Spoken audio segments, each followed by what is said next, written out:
Terima kasih atas kesempatan yang diberikan.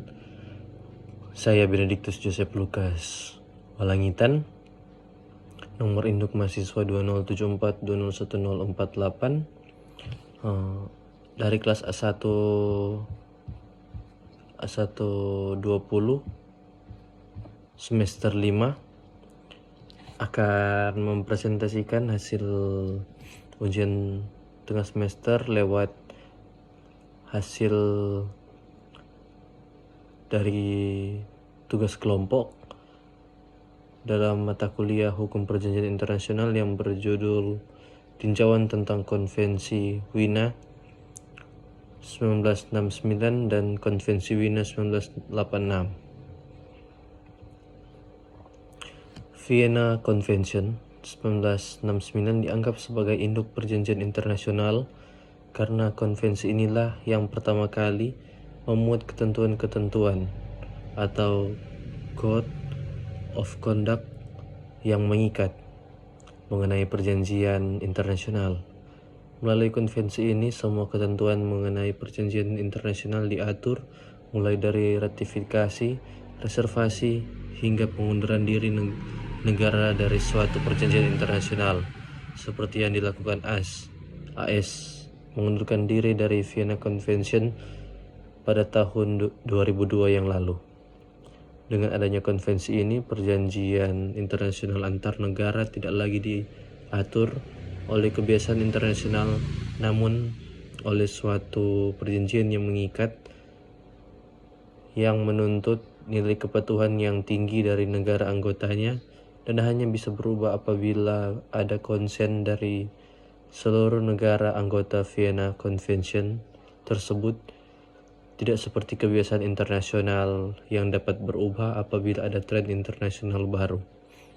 Konvensi Wina 1986 tentang hukum perjanjian internasional antara organisasi internasional dan negara, dan antara organisasi internasional dan organisasi internasional yang sesuai dengan namanya, mengatur tentang perjanjian internasional antara organisasi internasional dan negara ataupun perjanjian internasional antar sesama organisasi internasional.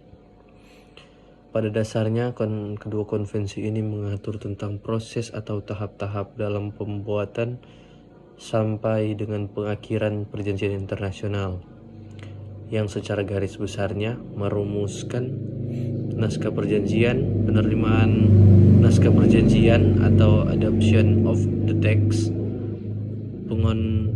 pengotentikan naskah perjanjian, persetujuan untuk terikat atau pengikatan diri pada perjanjian,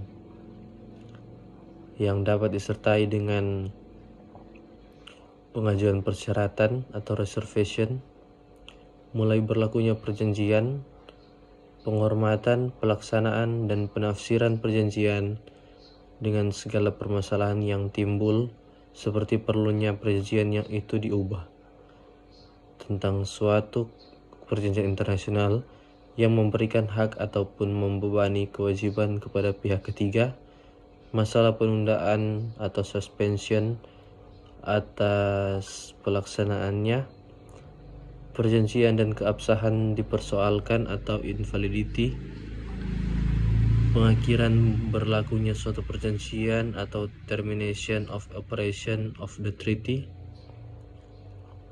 Semuanya itu dengan segala konsekuensi hukumnya, kewajiban dan penyimpanannya, dan pendaftarannya pada sekretariat PBB dan lain-lain.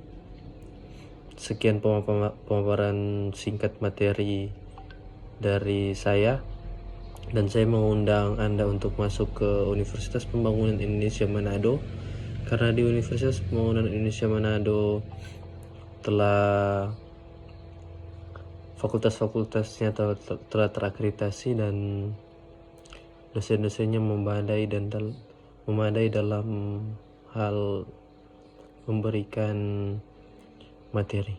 Sekian dan terima kasih.